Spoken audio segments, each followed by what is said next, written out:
3 летніх месяцы праляцелі без перадачы эканоміка з чалам у эфіры, і назапасілася куча пытанняў. Гэта і пра санкцыі і іх эфект, і пра падпісанне дарожных мапаў Беларусі з Расіяй і іх эфект, і пра тое, чаму чакалі эканамічнага крызісу, а зараз наадварот бачым эканамічны рост. Усе гэтыя ды іншыя пытанні эканомікі мы будзем зноў цяпер штотыднёва аналізаваць у перадачы «Эканоміка з чалам», дзе з вами, уласна, Сергей Чалы и Станислав Ивашкевич. Вітаем. Добрый день. Золотой тут дождь вот на вас пролился благодаря совершенно независящему от вас обстоятельствам. Экономика начинала бы создавать будущие механизмы экономического роста, которые продолжали бы работать в случае ослабления вот этих факторов. Сейчас этого не происходит. Самые конкурентоспособные люди уезжают и поддерживают своими переводами людей здесь. Это выдается как большое достижение, потому что сравните, что происходит с другими странами. Но фокус заключается в том, что домогались іншого. Абсолютно. Это полностью противоречит логике интеграции. Ну, многие аналитики уже называют то, что происходит в макроэкономике, полноценным чудом, потому что темпы роста, которые были квартал к кварталу, значит, у нас там рекордные за много лет. Понятно, что главным фактором этого является по-прежнему внешнее чудо, не сильно зависящее от белорусской экономики. Да? Это как раз резкий рост спроса на, в том числе, товары, которые производит Беларусь, на внешних рынках в связи с выздоровлением после коронавирусной мировой экономики. Соответственно, рост экспорта, если брать его, значит, в физическом выражении, то превысил он предыдущий максимум, который у нас был еще во времена 2012 года. Вот, то есть, казалось бы, да, все выглядит великолепно. Интересный нюанс связан с тем, что рост физических объемов экспорта, да, никак не связывается, это вот очень интересный нюанс, это впервые такое происходит. Не меняется, значит, ценовая конкурентоспособность нашей внешней торговли. Получается, что вот эта величина оказывается на едином уровне примерно последние несколько месяцев. То есть роста цен не происходит. Тем не менее, мы видим, что основные механизмы ценового контроля – это не рыночные механизмы ценового контроля, это административные механизмы. То есть, еще раз говорю, такое ощущение, что стоит задача как бы производить как можно больше и за счет этого зарабатывать как можно больше. А кошты трыматься административными методами? Абсолютно так, да. С одной стороны, мы видим явное, казалось бы, улучшение даже качественных показателей роста. То есть это не просто его реакция на там, внешний спрос. Ну, например, растут зарплаты в реальном выражении, то есть, с учетом инфляции. Во-первых, тут практически каждая из вот таких странных вещей объясняется какими-то отдельными трендами, которые тоже сами по себе на фоне, казалось бы, заголовочного позитива, на самом деле скорее негативны. То есть сокращается, например, занятость. Стабильно и долго сокращается количество занятых в экономике. С учетом того, что рост заработных плат в основном происходит директивным образом, в основном в бюджетном секторе, а он же у нас как считается средняя зарплата, да, фонд оплаты труда, деленный на количество среднесписочных занятых. При снижении количества среднесписочных занятых гораздо легче достигать вот этих самых параметров. Для того, чтобы понять, что будет, не имеет смысла следить за ожиданиями экономических агентов. Значит, и мы видим в действительности, что ожидания улучшились. Они из там, пессимистичных на дне там, осени, зимы там, прошлого года и начала этого года, да, то есть они начинают в среднем приближаться к нулю. Вот, что на самом деле на фоне вот таких вот макроэкономических успехов само по себе довольно мало, но и важно то, что улучшение происходит только в тех отраслях, которые как раз связаны с этим внешним экономическим чудом. То есть это промышленность, главным образом, обрабатывающая. Там эти ожидания, там индекс в небольшом плюсе. Все остальное там довольно в серьезном минусе. Торговля в минусе, транспорт, который как раз говорит о том, что значит, внутренний спрос все еще сжимается, и инвестиции тоже в довольно серьезном минусе по-прежнему. Угу. И это довольно странно, потому что при таком экономическом росте, при таком росте спроса во внешнем секторе, мы бы видели, заработков. Абсолютно точно, мы бы видели вложения в, так сказать, новые там, станки, оборудование, да, в основной капитал. Этого не происходит. Дело в том, что на самом деле, если, скажем так, человек, слабо разбирающийся в белорусской экономике, посмотрел, что, смотрите, значит, занятость, которая, очевидно, как мы про нее рассказывали, когда-то была избыточной, да, она сокращается. Поэтому происходит рост производительности труда. Больше того, Если бы он посмотрел, например, данные отдачи на капитал, то бишь на каждый новый вложенный рубль инвестиций, да, сколько, значит, растет ВВП. Казалось бы, да, инвестиции не растут, ВВП растет. Это означает, что вроде как у вас должны эти самые инвестиции быть эффективнее. Вот.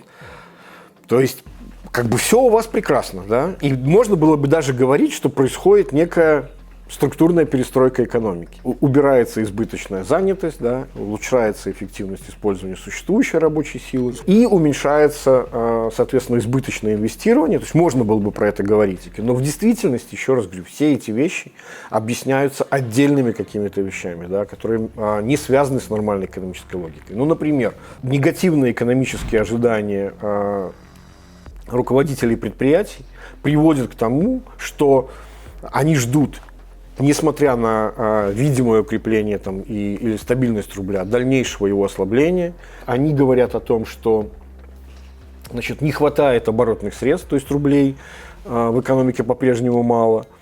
И самое главное, что, значит, у них растет потребность в кредитовании. То есть частный сектор готов был бы инвестировать, если бы не условия, когда на самом деле в белорусскую экономику рублей стараются, значит, предложение ограничивать.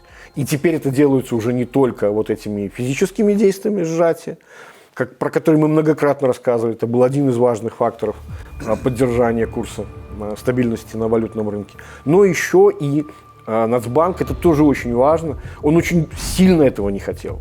Он все-таки вернулся, похоже, вот в этот вот цикл поднятия процентных ставок для того, чтобы брать ситуацию на финансовом рынке под контроль. На самом деле зависит от того, чего вы хотите добиться. То есть, если вы хотите, воспользовавшись вот этим самым внешним спецэффектами, да, то есть чудо, которое там, как сказать, золотой этот дождь вот на вас пролился благодаря совершенно независящим от вас обстоятельствам.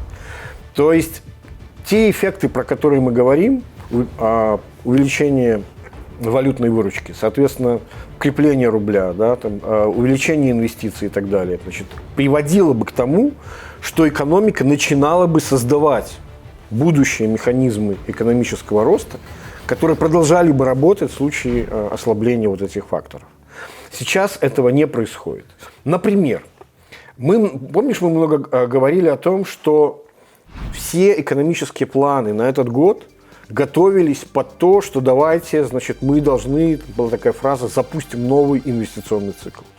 Ну, понятно, что там под этим инвестиционным циклом подразумевалось очень часто такие распиловочные проекты. В условиях, когда Нацбанк старался каким-то образом противодействовать возможным таким, сказать, поползновениям правительства, правительство накапливало бюджетный дефицит, то есть фактически тратило еще то, что не успевало зарабатывать. И мы знаем, что прогноз на этот год был довольно негативен. И мы тоже видим чудо. Значит, при прогнозе в минус 6 миллиардов долларов, да, дефицита на конец года, там было сначала 5,8, потом он даже ухудшился, пускай незначительно. А сейчас ситуация такова, что он там всего лишь 0,5 миллиарда, ну и даже мы там немножко оперативно выходили в плюс. Вопрос, значит, и с чем это связано? И если смотреть внимательно не на величину дефицита, а на долю собираемых налогов и расходов, то мы видим, что она уменьшается в белорусской экономике. То есть происходит экономия средств на фоне вот этого самого, как сказать, изобилия, которое поступает из-за рубежа. А от цікаво, до речі, звичайно, коли у людей павялічваюцца заробкі, як цяпер рэальна, то беларусы ў гэтай сітуацыі скупалі долары на чорны дзень. Тым более чакаючы Да, крызіса. конечно. А зараз як?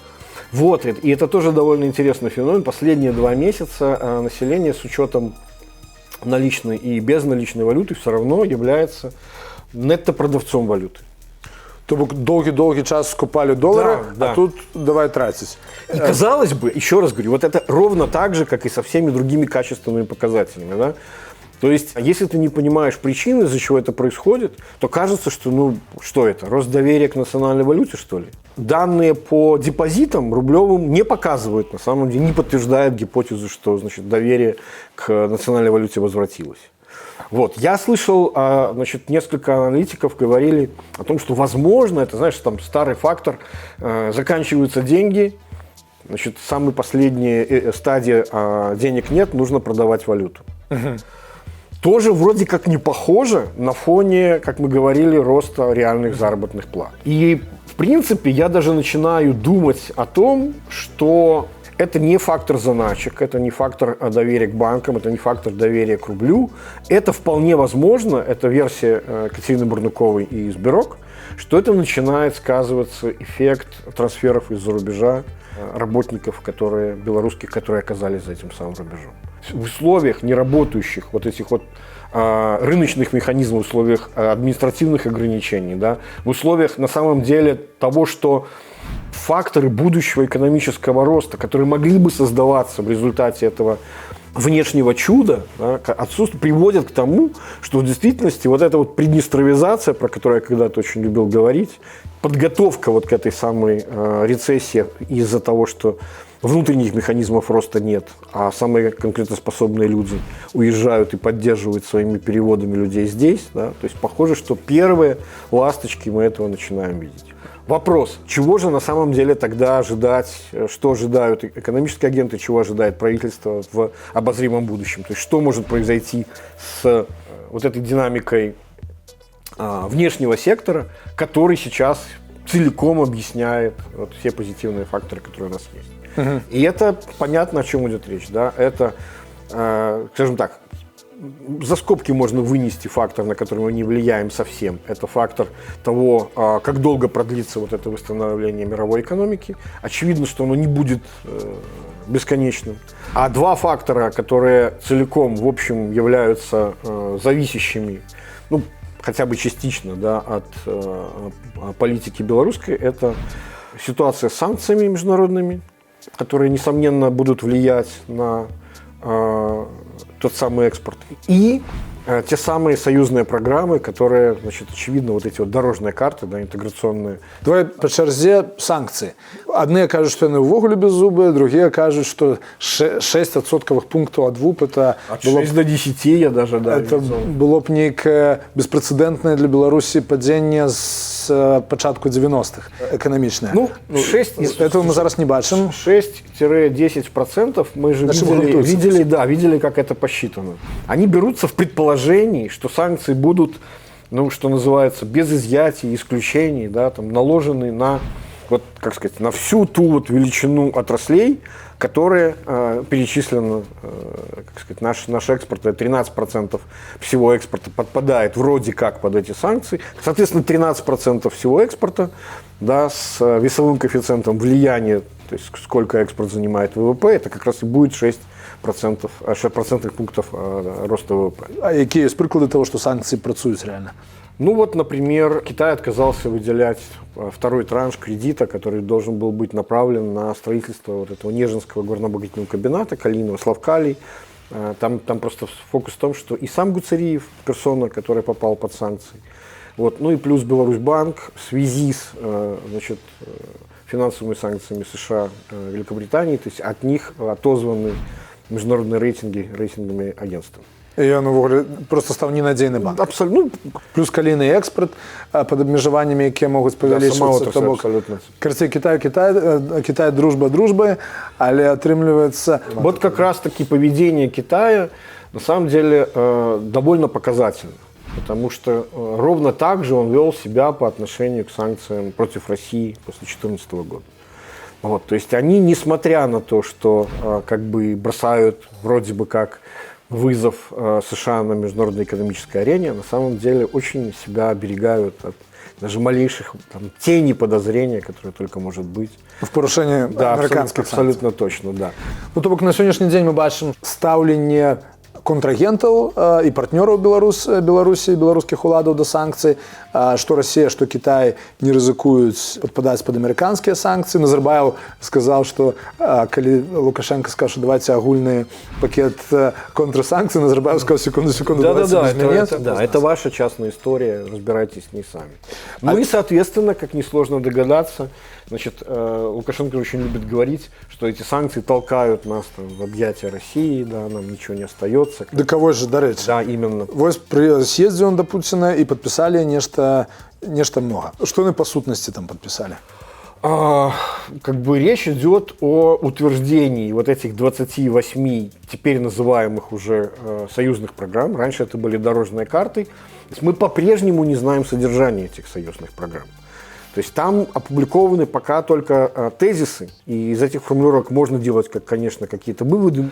Плюс там по-прежнему, как сказать, самое главное, чего боялись, и у нас даже была одна из таких очень важных передач, про которую мы говорили, что если конечной целью России является экономическая интеграция, венцом которой является единая валюта, единый эмиссионный центр, то необходимым пререквизитом этого является унификация налогово-бюджетной политики. И похоже, что на самом деле Россия все-таки ставит задачу меню. Это была моя версия уже несколько месяцев назад, и такое ощущение, что она подтверждается сейчас. Что задача стоит не в каком-то аншлюсе экономическом. Россия пытается решать свои собственные внутренние макроэкономические задачи, то есть они борются с белорусским офшором. Отсюда вот эти вот идеи, значит, единого таможенного контроля, перехода на вот этот бухгалтерский учет и так далее. То есть идея в том, чтобы позакрывать те дыры, которые были на границе между Беларусью и Россией. Вот. Похоже, что дальше пока не просматривается там всерьез какие-то ходы. И такие страшные вещи, про которые говорили, там, например, гармонизация там, значит, платежных систем, похоже, что это все свелось, ну вот гора родила мышь, да, то есть речь идет только о системе банковских карт, межбанковских переводов и вот этих систем мгновенных платежей. Второе, это то, что, конечно же, Лукашенко рассчитывал, ну, может быть, действительно, он там хотел слишком многого, да, но он рассчитывал, ради чего вообще вся эта интеграция была, зачем требовалась вот эта вот гармонизация налогового законодательства, с тем, чтобы, это же было условием России, единых условий хозяйствования, которые Беларусь понимает исключительно как цены на газ, определяемые как вот границы. Да, абсолютно точно. Значит, мы видим, что ничего подобного как бы добиться не удалось. Риторика что Москвы, что России сменилась. Еще раз подчеркиваю, если раньше Лукашенко использовал, помнишь, аргумент еще в декабре 2018 года, что, мол, у нас цены дороже, чем в Германии, и вы к нам относитесь хуже, чем, да, совершенно верно, там, бывшим вашим врагам во время Второй мировой войны. Сейчас ситуация совершенно обратная. Там отдельная история, из-за чего происходит такой серьезный рост цен на газ в Европе. То бок тое, што кошт газу застаецца, гэта есть пэўная знижка, потому что для остального да, света это выдается как большое достижение, потому что сравните, что происходит с другими странами. Но фокус заключается в том, что домогались абсолютно это полностью противоречит логике интеграции. Если речь идет о едином рынке газа, то кого вообще тогда в этом едином рынке интересуют страны, с которыми вы ведете внешнюю торговлю? Это должна быть логика внутренней торговли. Российский внутренний кошт Смоленской области, а он зараз покуль что еще меньше. Да, примерно в 2 раза меньше, чем то, что мы получаем. То есть компенсация налогового маневра, которой Беларусь добивалась, а которая возможна как раз в условиях вот этой вот унификации налогового законодательства, это было условие России, не происходит. Второе, значит, и кредитная поддержка оказывается на самом минимальном уровне. То есть, это уровень рефинансирования. Фактически так, да. Одним из объяснений, возможно, даже главным объяснением того, почему действия белорусского правительства могут быть свидетельством о том, что они ожидают ухудшения внешнеэкономической ситуации в последующие месяцы, говорит о том, что эффект санкций, который сейчас не наблюдается, всерьез будет нарастать, а вот этого самого... Компенсация от рассеянника, не глядя ни на какие подписания. Абсолютно точно. Несмотря на громкие заявления, на самом деле не является и никак не компенсирует серьезным образом потери, которые могут возникнуть и ожидаются, очевидно, самими властями, ну и, судя по всему, и другими экономическими агентами. Ко мне пропустить новые выпуски передачи «Экономика с Чалым». Подписывайтесь на телеканал Белсат в YouTube и социальных сетях. С вами был Сергей Чалы и Станислав Ивашкевич. До встречи. Всего доброго.